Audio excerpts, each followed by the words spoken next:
Okay, here we go. I don't think anybody's Skyping in. I hope not. Let me go ahead and hit present because it's really hard for me to, I'm going to tell you this right now. It's really hard for me to teach on Friday when there's no need for us to have classes on Friday. So I'm looking to see if nobody's Skyping in. Everybody says bump it for Friday. I actually know of teachers that cancel class on Friday. Gmail. Here at the Anderson campus. God, if I even put class off, I'd get a phone call. Yes, Hubert, I got a phone call that says that you canceled class. All right, here we go. Oh. All right, make sure you organize your data. Make sure you put it in order. Classes, I told you classes go with quantitative data. Categories go with qualitative. Y'all remember that? Mm-hmm. Right. I know I've gone over this before with some of y'all. I know. Well, you can leave. I'm not going to give you a test question with 50 numbers on it, okay? To me, that's a little bit ridiculous, especially for an example. All right? I'll give you one with 15 or less probably on a test question. Put them in order, first thing. After you put them in order, I want you to write this down. This is called a frequency distribution. Make sure you know those 4 parts. You got to have your class or your category on the left. I thought we already went over this. We probably have. I don't know. I asked y'all. I thought we stopped at midpoint in class width. That's not my fault. I didn't say it was. Is that midpoint right here? Did I stop here? Yeah.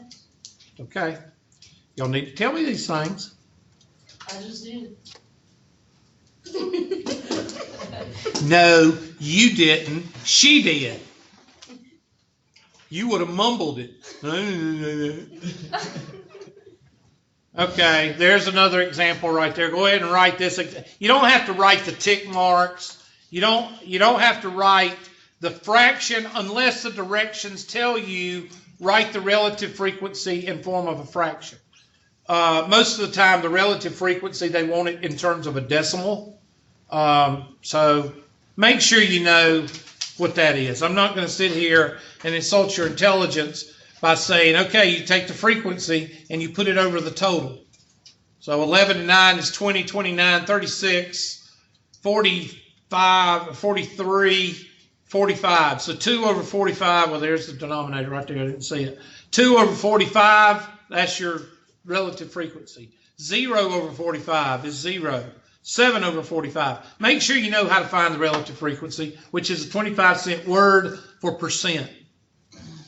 Okay? That's a test question, but again, I'm not going to give you 500 numbers. I'm going to give you like 15. Most of my problems on a test are 15 and below. And I don't like, have y'all seen any homework questions that's got like at parts A through Z? I don't like those either, okay? I like questions that go to C. Alpha, Bravo, Charlie. That's it. It went all the way to J one time. I know. And all I ask you to do is just grit your teeth and get done with the homework because you won't have one of those on the test because I don't put those on the test. If I put one on a test, it's because of another reason. I don't like those because I like for my questions on the test to be short and sweet.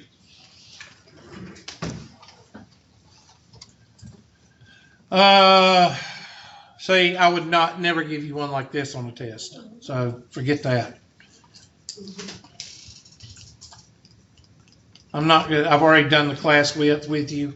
I'm not going to ask you to create a class width. I will always give you the class width. We're given the frequency, right? Huh? Yeah, the frequency will be given to you, or you count it. Like blondes, brunettes, and redheads, you go through and count. So that's the frequency. Frequency is another word for head count. So, or in this case, let's say I want to find out how many A's, B's, and C's I've got in the class. I go through and count the grades. That's the frequency. So if I have 5 A's, 5 is the frequency for A's.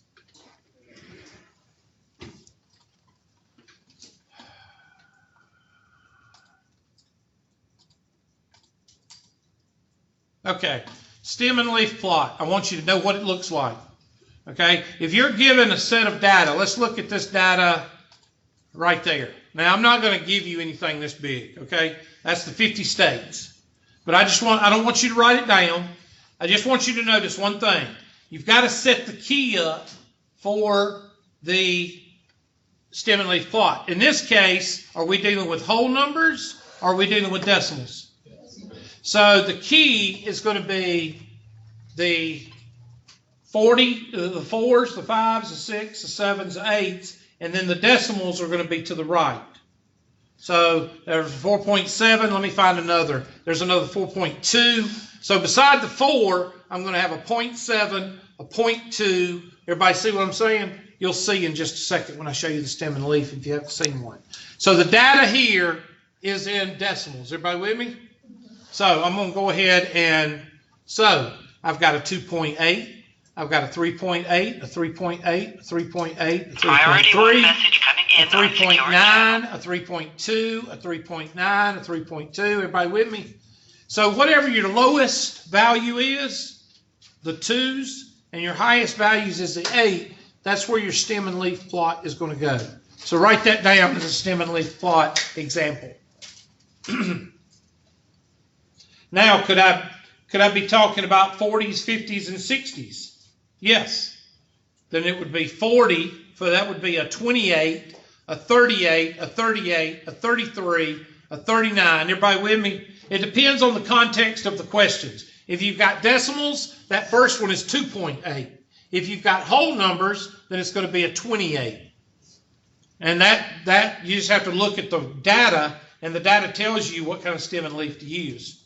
That's somebody.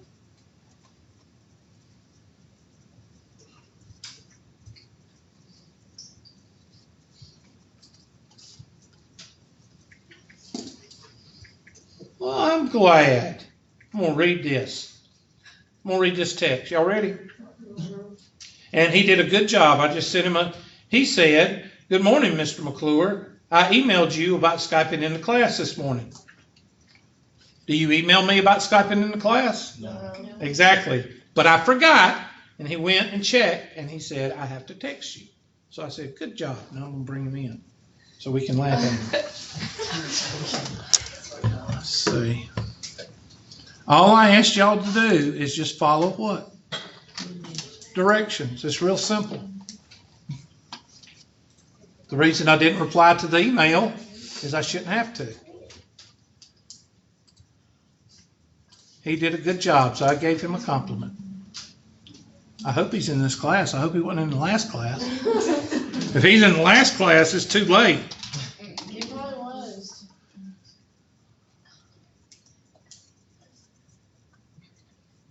Let's see. Here he is.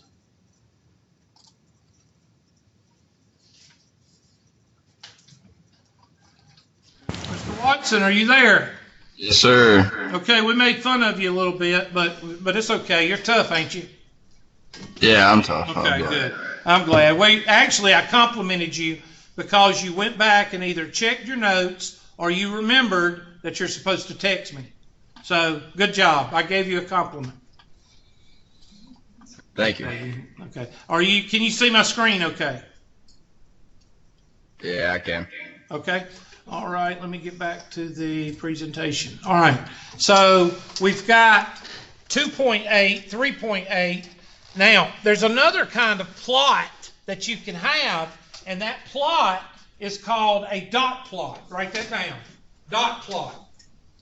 And a dot plot doesn't have the numbers. Then why do you use it? Well, different strokes for different folks. The dot plot, I don't have the whiteboard turned on. I knew I forgot something.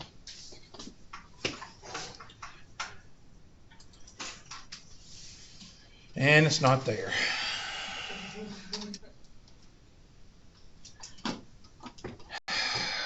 Hold on a second. Easy Interactive. The Easy Interactive we used like 4 years ago with the Prometheans.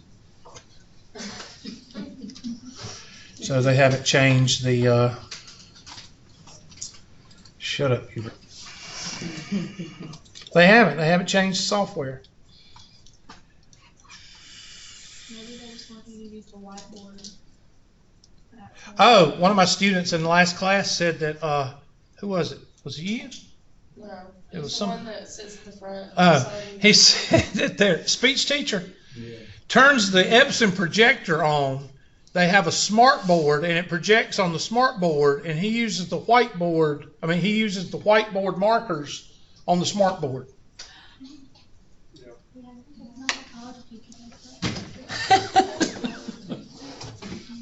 I think that's just hilarious. It's sad, but it's also hilarious. And I have no idea what I was fixing. Oh, here we We go. were fixing it in class. Yep. No, I wasn't fixing it in class. See, when you want something you want, I hear you really good because you don't mumble. But when it's something that you don't want, it's.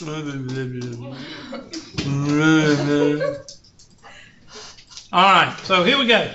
This is a stem and leaf plot. Here is a dot plot. 20, 30. I'm sorry, hold on.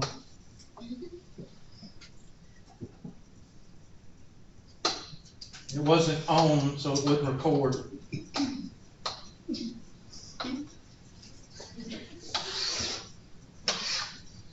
$20, $30, $40, $50, $60, $70, $80. Okay, that could be 20, 30. It could be 200. It could be, well, actually, if it was 200, it'd be different. But it could be 2.8. It could be 28. But they would just put, that's one dot. How many numbers we got? 1, 2, 3, 4, 5, 6, 7, 8, 9. 1, 2, 3, 4, 5, 6, 7, 8, 9. This one's got 9, 10, 11, 12. 1, 2, 3, 4, 5, 6, 7, 8, 9, 10, 11, 12. Everybody with me? Instead of numbers, they just put dots. So you need to know the difference between the two. I probably won't ask you to make one. I'll probably just make sure you know the difference between the two. Okay? I use a box plot. We do box plot, but we don't do that until we get to chapter 3. All right? We don't do anything really until we get to chapter 3. Make sure you know the difference between the two. If you make a box plot, if you make a stem and leaf plot, just make sure you know the key. If it's decimals or if it's whole numbers. That's it. So that if it was decimals, that'd be 2.8 at the top. If it's 28, then it'd be 28. Yes, ma'am. Do you need to rearrange it in ascending order, or is it fine like that? Well, you have to put your data in order anyway. Like, does it Yes. usually 32? Oh, no, that depends on the directions.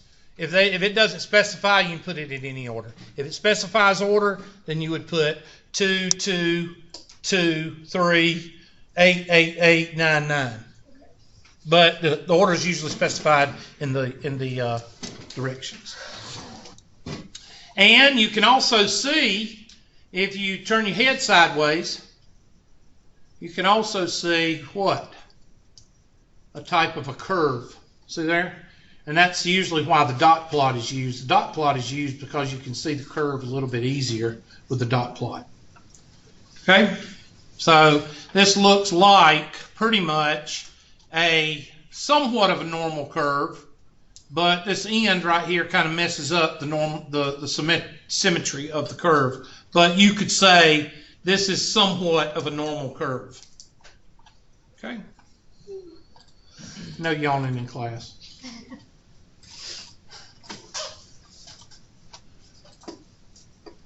Now, write this down because this could be a standardized test question. I don't like using these because it messes up the curve. This is called a split.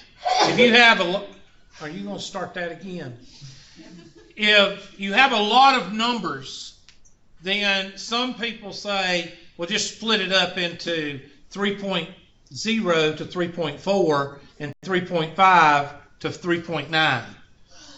And that's called a split stem and leaf. So just make a note of that so you can see it. If you see it, I'm not going to ask you that. I may ask you on a test the difference between a stem and leaf and a dot plot.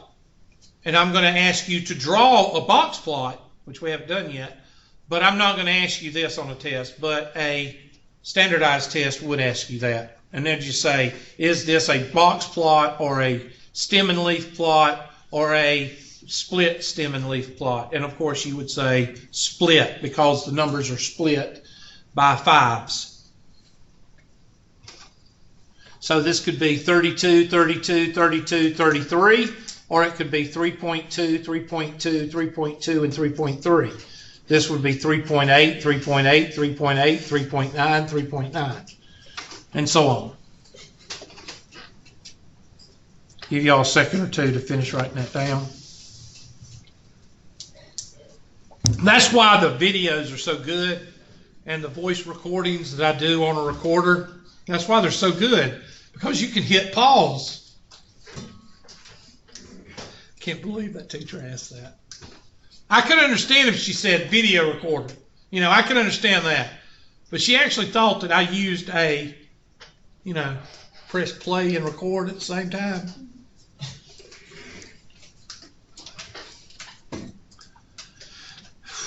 How long have you had that fancy camera? Which fancy The camera? one we got downstairs. Yeah.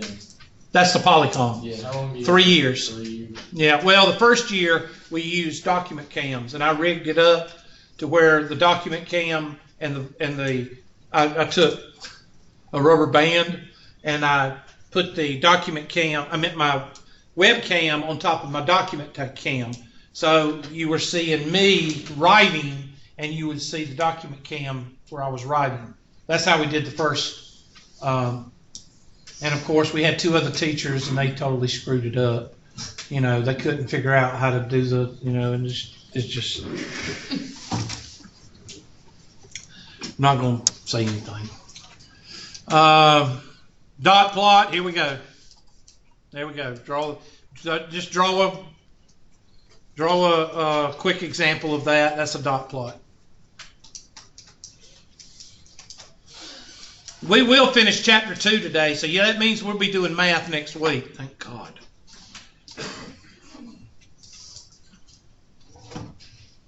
And remember, we're only going over 20% of the test. So I could have spent a whole lot longer going over this, but we did have homework questions in the middle of it. We took up 2 days of homework questions. So yesterday and the day before we did homework questions. So yeah, just leave. I would too. All right, write these down. You're going now. Leave a. What did she say? She mumbled, didn't she? Couldn't hear her, could you? You need to check her hearing. Anyway, write these down and then leave a space under it so you can draw a picture. The picture is on the next slide. Is this important? No. Very, very, very important. Because you're going to see it in chapter 6 and 7. So you might as well put it to memory now.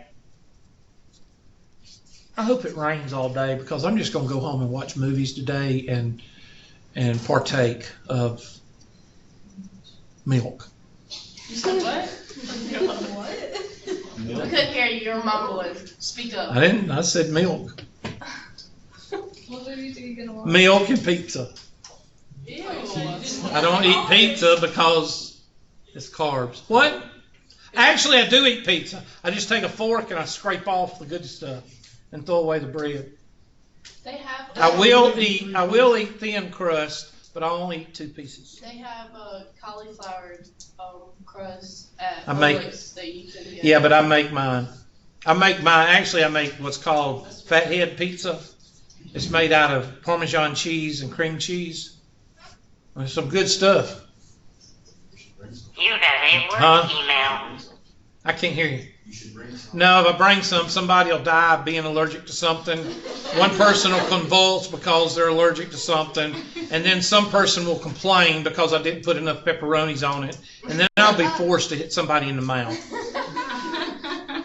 You know why I quit buying stuff for my classes? I actually would bring, like this class, if this class was like at 8 o'clock in the morning, I used to every once in a while bring biscuits. Stuff like that. You know why I quit doing that? I had somebody say, where are you going to get the biscuits? And then I had one person say, what kind of biscuits are you going to bring? Both of those answers are what? Free. And there's an old saying, you don't look a gift horse what? Thank you. Your parents did really well. You don't look a gift horse in the mouth. If somebody's going to give you something for free, you say 2 words. What are they? Thank you. Thank you. So I quit. There's always one. I quit buying stuff for classes because of that. You done it last semester. When are you going to get, why don't you go to this place and get it? When you're buying for an 8 or 9 o'clock class, you buy where you can what? You can get it before 8 o'clock and not have to go across town. And on the west side, you're limited. Hey, you got that new Burger King, Yeah, now we do. And Burger King's pretty nice. Actually, one time I went to Krispy Kreme, I did go across town. What did I get y'all last time? You didn't get it for us. You got it for your early class. You got cupcakes. Yeah, cupcakes. Sometimes I get But then your cupcakes. Sky classes got mad because they couldn't get any. Yeah. So, anyway, uniform distribution. Uniform distribution is the only one that deals with the only thing we cannot control. And what is that? Good job. Who said that? Good job. You cannot control time, although some women try to. You ever been to a dance recital or a cheerleading competition? And the mamas try to dress like the daughters? It's really sad. Y'all know what I'm talking about, don't you? It's sad. Uniform distribution always has to do with time. Time cannot be controlled. That's why it's uniform. Can time be predicted? Yes. If you know you got to be somewhere at 4 o'clock, that's predicting. You know when 4 o'clock what? Comes around. So it's uniform. There is no variance. Variance is going like an EKG, up and down. All right, that's variance. Time has no variance because nothing what? Nothing messes with it. If something messes with time, we are all what? In trouble. Bell-shaped, most common, put a star beside that. You got a whole chapter in chapter 7 devoted to normal distribution. So, skewed right, where all the numbers are on the left. All your data is on the left. Write that down. You don't have to write that definition. Just say, all the data is on the left. Skewed left, all the data is on the what? Right. You'll see those in just a second. Make sure you leave, because this is both test questions. I'll give you a test question on this, and this is right there with discrete, with qualitative, with capital statistic, lowercase statistic, population sample. Those are some of the questions you're going to get on the test. This is one of those questions. So you need to write that down as a test question. And there are the examples. You don't have to write the numbers, but you could write time for the first one because what? There's no what? There's no variation. Is 2 o'clock tomorrow still the same as 2 o'clock today? Yes. Technically, I'm going to say this, but You got a it's work not, email. it's not mathematically correct. Will the sun be the same place tomorrow at 2 o'clock than it is today at 2 o'clock? Yes. Technically. Not mathematically, but technically. Okay, it'll be over here in the top right-hand corner over here. It'll be there tomorrow at 2 o'clock. Will anything influence that? No. If it does, we're in trouble. Okay? Nothing can change the sun being in the northwest corner of this facility up there at 2 o'clock tomorrow. Now, will it be the same degrees, minutes, and seconds? No. It'll be a little bit different because of the rotation of the earth and the revolving of the axis. It is a little bit different each day. That's why we have daylight savings time. But, in general, okay, y'all have to be here every Tuesday, Monday, Wednesday, and Friday at what time? 10:10. Does that time ever change? No, you have to be here at 10:10. Okay, time is very predictable. Kind of like a man, very predictable. Kind of like jumper cables, you know, a red one and a black one, that's it. You go to the store, goes in, comes out. Very predictable. Women are like the wiring harness of a 68 Mustang. You got wires going here, you got wires going there, you got wires not connected to anything, you got wires running into each other. Yeah. So that's why men, you should not get married until after 35.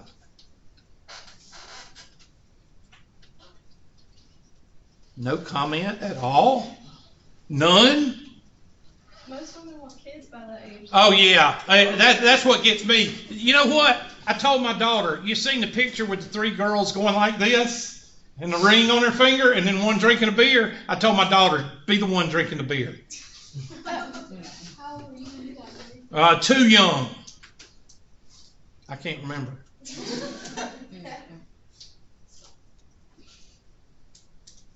I'm doing the math right now. I think 24 or 25. Men should not get married at 25 years old. That's one of the worst times to get married. I heard they don't emotionally mature. Until 35, 30, No, some, 40. yeah. it's way. Well, you still got 40-year-olds that cruise the mall. Pervs. But, I'm serious. Y'all know what I'm talking about. Yeah. You know what I'm talking about. If you see a guy on Facebook that takes his picture with his toys, run. Girls, run like hell. Okay? Because you know. They still cruise the mall. All right, anyway. But no, 35, why? I have no idea how we got started on this, but anyway, 35. Women, 25 and above. Women should not get married till they're 25. But that don't make sense, because how are we gonna get married at 25 when guys can't get married until 35? You have to Well, wait. we're not married. You have to wait. Unless you want to, go through a divorce or have domestic violence, whichever one you want. Because I'm talking the majority here. Now, are there outliers in every group? Yes. You got people that, got married, they didn't know it, but they were 3 years old and they were going to get married to each other, okay? They went to high school together. They went to kindergarten together. That's a little bit different, okay? But when these people meet up, I'm going to get married in 3 months. Oh my God. Yeah, and the check's in the mail. Okay, I don't know how we got on that. But anyway, skewed right. This is normal distribution. I'm sorry, normal. Normal distribution is normal. Just put normal. Grades in a classroom usually follow a normal bell-shaped curve. Most people make above the class average. Some live PDers make it below the class average. And then you got some that make a 5 on the test. Yeah. Now, what would be a case? Can anybody give me a case of skewed right? An example. You ever been in a classroom or a course where everybody failed the test? Oh, yeah. That's what you write down. Example, failing the test. Whole class failed the test. Now, usually you got Mortimer up front that makes 105 on every test, okay? Even he didn't make 105. That's what you call an invalid test or a sorry teacher or a sorry class. But what's the chances of you having 100% sorry class? Very slim, because you got Mortimer sitting in the front row that made a 1900 on a 1600 SAT. You see what I'm saying? You always going to have the one person with the photographic memory or photogenic, whatever you call it. You're always going to have that one person that, is it photo what? Photographic. Photographic. Photogenic is like Yes, when you take when you like to take pictures of yourself. Oh, selfies. Yeah, let's get into that psychology. I've seen your page. Wait a minute. You've seen how many selfies do I have on my Facebook? How many? I've got like 6. But I guarantee if we go to your Facebook, there'll be like 6,000. Okay, now, as I was fixing to say, the number of Facebook selfies you take is a psychology all in itself. Now, we won't even go to the filters. Oh my gosh, y'all might as well just put fraud right at the top of your page. Anyway, skewed left would be everybody failing a class. Skewed right would be everybody making a what? 100. And that's invalid too. Unless you have a comfortable environment, you have a good teacher, everybody listens, but is that going to happen? You always got a live PDer in the class, okay? No matter how easy I make my test, there's always going to be somebody that misses every single bonus question. Or not every single, but at least half of them. You always got that live PDer in the room. Just like you have Mortimer that sits up front. So the chances of you having a perfect class is very low. But what about if I have a differential equations class or a calculus 3 class? Will I have any deadheads in a calculus 3 class? No. Why not? They haven't made it before. Because they've made it to calculus 3. There's no live PDers that can make it to calculus 3. You can't make it to calculus 1 being a live PDer. Okay? You've got to know your stuff to be in a calculus 1 class. So if I'm teaching a calculus 3 class, could I have all A's and B's? Yes. But in an entry-level class, like a 101 or a 102, no matter if it's math, science, underwater firefighting, it will be, a normal curve. Okay? So these two, could you put extremes on these? Yes. Something is not right with these two right here. That means I have to shut the hell up. Yeah, thank you. I appreciate your compliments.